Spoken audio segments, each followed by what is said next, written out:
एक बार एक साधु जंगल में तपस्या कर रहा था कि तभी उसके पास एक हिरन आ गया। वो हिरन उसके चारों तरफ दौड़ने लगा और उसकी आहट से साधु की तपस्या भंग हो गई। साधु ने आंखें खोली। ओह, ये तो एक हिरण है। क्या तुम भूखे हो प्यारे हिरण? आओ मेरे पास, मैं तुम्हें कुछ खिलाता हूँ। हिरन साधु की तरफ बढ़ा और अचानक एक शेर में परिवर्तित हो गया। ये देखकर साधु बहुत डर गया और डरते डरते भगवान से प्रार्थना करने लगा। हे भगवान, ये क्या माया है? कहीं ये शेर मुझे, हे भगवान मेरी रक्षा करें, मुझे इस माया से बाहर निकालें। शेर ने साधु की तरफ छलांग लगाई। साधु घबराकर जमीन पर गिर पड़ा, लेकिन तभी वो शेर गायब हो गया और सामने जादूगर हीरा प्रकट हुआ, जो कि दहाड़े मारकर हंसने लगा। ये देख साधु को बहुत गुस्सा आया। क्या हुआ बाबा, डर गए? लोग तो आपको बड़ा महान समझते हैं, पर आप तो बड़े डरपोक निकले। एक मामूली शेर से डर गए आप। अच्छा जादूगर, तो ये तू कर रहा था? तेरी इतनी हिम्मत कि तू मेरा अपमान करे, मेरे साथ छल करे। जा, मैं तुझे श्राप देता हूं कि तेरा परिवार तुझे भूल जाएगा। तू अब से अकेला रहेगा और अकेला ही भटकेगा। यही तेरे छल की सजा है। अपना ये फालतू श्राप अपने पास ही रखो बाबा। मैं किसी श्राप व्राप को नहीं मानता, और मेरा परिवार ऐसे कैसे मुझे भूल जाएगा। चलो मैं तो चला। जादूगर ने साधु की बात को बिल्कुल गंभीरता से नहीं लिया और वो अपने घर पहुंचा, पर वहां सचमुच उसकी पत्नी और बेटी ने उसे नहीं पहचाना। ये देख जादूगर परेशान होता हुआ भगवान से बोला।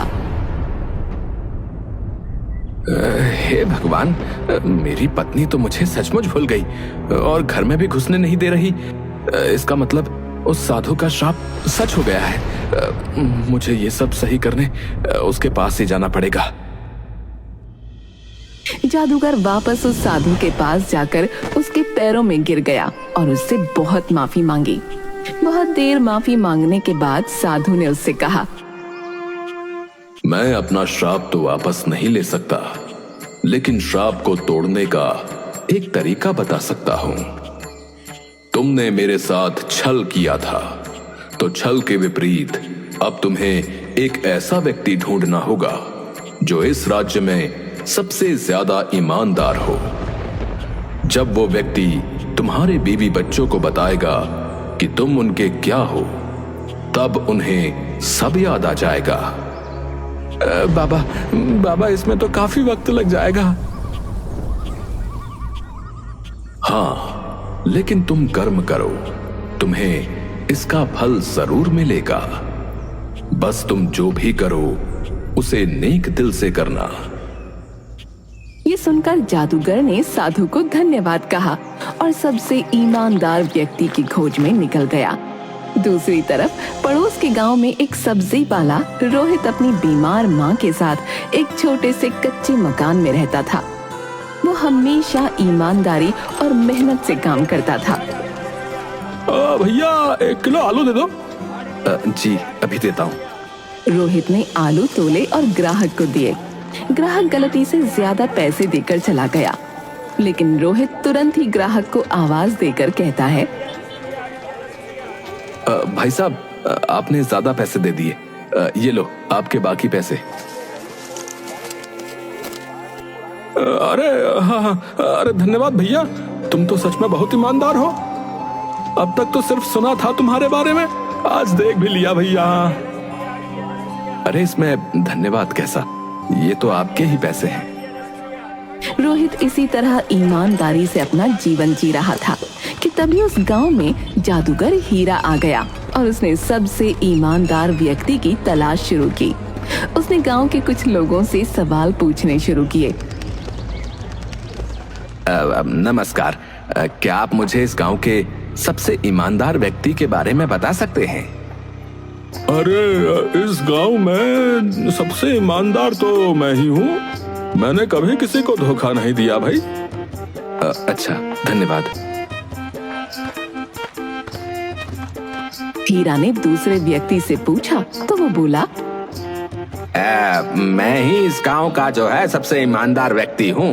हाँ, लोग मेरी सच्चाई की कसम खाते हैं भैया, कसम। हाँ, हर कोई खुद को सबसे ईमानदार बताने में लगा हुआ था। जादूगर हीरा को सही उत्तर नहीं मिल पा रहा था। आखिरकार वो रोहित के पास पहुंचा। नमस्ते। क्या आप मुझे इस गांव के सबसे ईमानदार व्यक्ति का पता दे सकते हैं? नमस्ते भैया। देखिए, इस गांव में सभी लोग ईमानदार हैं, लेकिन एक बात कही जाती है ना कि ईमानदार वही है जिसे बेईमानी का मौका नहीं मिला। इसलिए अंदर की सच्चाई तो भगवान ही जानता है। रोहित का ये उत्तर सुनकर जादूगर हीरा सोच में पड़ गया। ये तो बिल्कुल सही बात कह रहा है। असली ईमानदारी का पता तब चलता है जब किसी को बेईमानी का मौका मिले और वो फिर भी सच्चाई का साथ दे।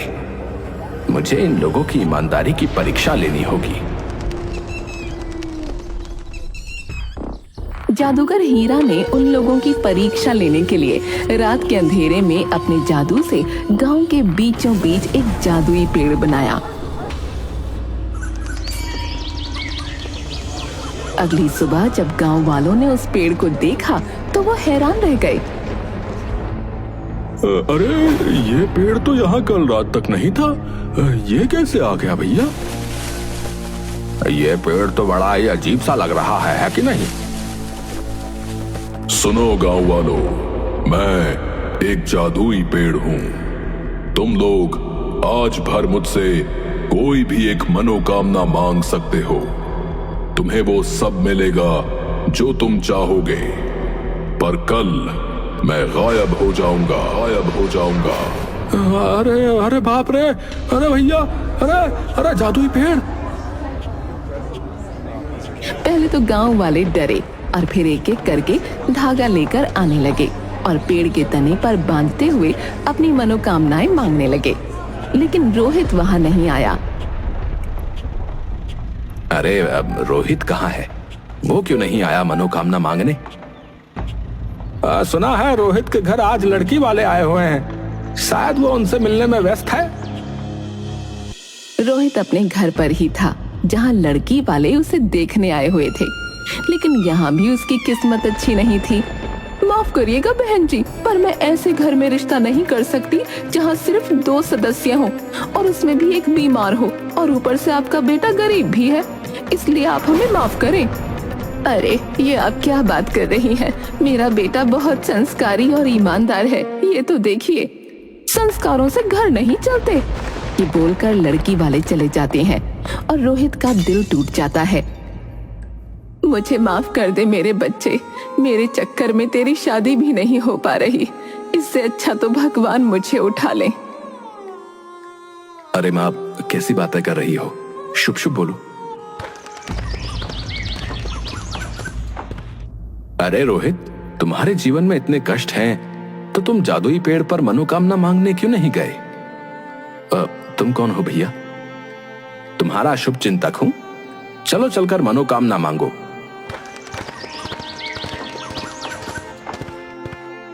रोहित जाता है और मनोकामना मांगता है। लेकिन अगले दिन गांव में कुछ अजीब हुआ। लोगों की मनोकामनाएं गलत हाथों में पहुंच गईं। किसी ने धन मांगा था, लेकिन उसे किसी और के पास भेज दिया गया। किसी ने सोना मांगा था, लेकिन वो किसी और को मिल गया। ये क्या हो रहा है भैया? मैंने तो धन मांगा था, लेकिन मेरे पास तो किसी और की चीज आ गई। हाँ, मेरे पास भी कोई अजीब सी चीज आ गई है जो मैंने नहीं मांगी थी। रोहित के पास भी एक हीरों का हार पहुंचा, जबकि उसने तो अपनी माँ की सेहत मांगी थी। वो तुरंत बाहर निकला और आवाज लगाई।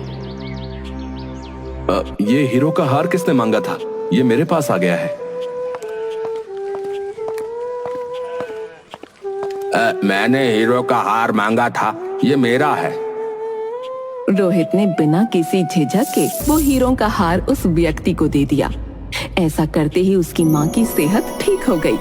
ये देखकर जादूगर हीरा को यकीन हो गया कि रोहित ही सबसे ईमानदार व्यक्ति है।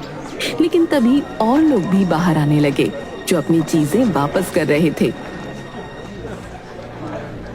अरे मेरे पास ये सोने की ईंट आ गई भैया, ये जिसकी भी है वो ले लो। अरे हाँ, ये मैंने मांगी थी। मेरे पास ये मोतियों से भरा हुआ संदूक आ गया है, ये किसका है? ये मेरा है, लाओ मुझे दे दो। बाकी लोगों को भी अपनी चीजें वापस करते देख जादूगर हीरा परेशान हो गया।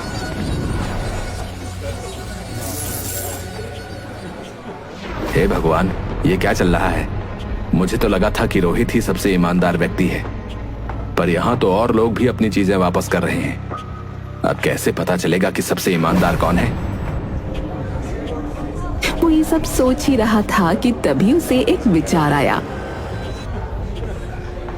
यहाँ पर शायद लोगों ने ईमानदारी इसलिए भी दिखाई क्योंकि ये बात पूरे गांव के सामने थी। अब मुझे कुछ ऐसा करना पड़ेगा जो अकेले उनके लिए हो, तब पता चलेगा कि ईमानदार कौन है। ईमानदारी की असली परीक्षा अकेले में ही होती है। ये सोचकर जादूगर हीरा उन सभी लोगों के घर पर एक जादू करता है जिन्होंने अपना सामान लौटाया था। उन लोगों के घरों के आंगन की जमीन हिलने लगी और अचानक वहां से मिट्टी हटने लगी। अरे मुझे बाहर निकालो, अरे मुझे बाहर निकालो भैया। ये क्या हो रहा है? ये कैसी आवाज है? बेटा, हमारे आंगन में जरूर कोई खजाना है। मैंने अपने बड़े बूढ़ों से सुना है कि खजाना ही ऐसे आवाज देता है। ये आप क्या बोल रही हो माँ? अरे मैं सच कह रही हूँ, चाहे तो तू खुदाई करके देख ले। बाकी लोगों के घर भी यही हो रहा था। वो सब लोग खुदाई करते हैं और खजाना निकल आता है। खजाने को देखकर सबकी आंखें चौंधी आ गईं। हे भगवान, तेरा बहुत बहुत धन्यवाद है, मैं तो अमीर हो गया है। अरे बाप रे, इतना बड़ा खजाना! देखा, मैंने क्या कहा था। ये तो सचमुच खजाना है, लेकिन मैं इसको नहीं रख सकता। जमीन में निकले खजाने का हक राज्य का होता है। मैं इसे राज्य को वापस कर दूंगा। अरे तू पागल हो गया है क्या? ऐसा मत कर। इस खजाने की मदद से तेरी शादी हो सकती है। नहीं माँ, मैं जो करूंगा मेहनत और ईमानदारी से करूंगा, ऐसे नहीं। रोहित वो खजाना लेकर घर से निकला और राज्य को वापस कर दिया। ये देखकर जादूगर हीरा को यकीन हो गया कि सबसे ईमानदार व्यक्ति वही है, क्योंकि और किसी ने खजाना वापस न किया था। फिर वो रोहित के पास पहुंचा और उसे पूरी बात बताई। मैंने उस साधु के साथ बहुत बुरा किया, इसलिए उन्होंने मुझे श्राप दे दिया। और इस श्राप को तोड़ने का सिर्फ एक ही तरीका है कि इस राज्य का सबसे ईमानदार व्यक्ति मेरी पत्नी और बच्चे को मेरे बारे में बताए। इसीलिए मैं तुम्हारे पास आया हूँ, क्योंकि तुम ही इस राज्य के सबसे ईमानदार व्यक्ति हो। पर मैं कैसे मेरी इतनी सी बात मान लो, बदले में मैं तुम्हारा जीवन बदल दूंगा। तुम्हें धनी बना दूंगा, जिससे तुम्हारी शादी भी आसानी से हो जाएगी। नहीं, इसकी जरूरत नहीं है। मैं तुम्हारा काम कर दूंगा। मुझे कोई रिश्वत नहीं चाहिए। रोहित जादूगर हीरा के परिवार के पास गया।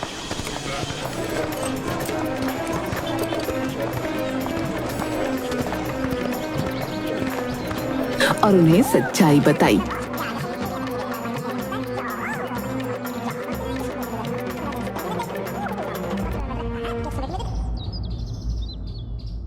बहन जी, ये आपके पति जादूगर हीरा हैं। इन्हें एक साधु के द्वारा शाप लगा था, जिस कारण आप इन्हें भूल गई थी। रोहित के मुंह से ये सुनकर जादूगर हीरा की पत्नी और बच्चे को सब कुछ याद आ गया। अरे हाँ, मुझे सब याद आ गया। हीरा, तुम कहाँ थे इतने दिनों से? पिताजी, आप कहाँ चले गए थे? जादूगर हीरा ये देखकर खुशी से रोने लगा और उसने उन्हें पूरी बात बताई। धन्यवाद रोहित, तुम्हारी मदद से मेरा परिवार मुझे फिर से पहचान गया। मैं तुम्हारी मदद करना चाहता हूँ, कृपया मुझे करने दो। नहीं, मैंने तुमसे पहले ही कहा था ना, मुझे कोई रिश्वत नहीं चाहिए। तुम्हें कसम है कि तुम मेरे लिए कोई जादू नहीं करोगे। ये बोलकर रोहित वहां से जाने लगा, लेकिन तभी उसकी ईमानदारी से प्रभावित होकर जादूगर हीरा की पत्नी ने कहा, रोहित, आपकी शादी हो गई है क्या? जी नहीं। तो क्या आप मेरी बहन से शादी करेंगे? आप जैसे ईमानदार व्यक्ति से शादी करके मेरी बहन धन्य हो जाएगी। रोहित ये सुनकर हैरान रह गया और उसने हाँ कर दी। और कुछ इस तरह रोहित की ईमानदारी ने उसे न सिर्फ गांव में सम्मान दिलाया, बल्कि एक अच्छा जीवन साथी भी। जादूगर हीरा और उसका परिवार भी फिर से खुशहाल जीवन जीने लगा और रोहित ने अपनी सच्चाई और मेहनत से एक नई शुरुआत की।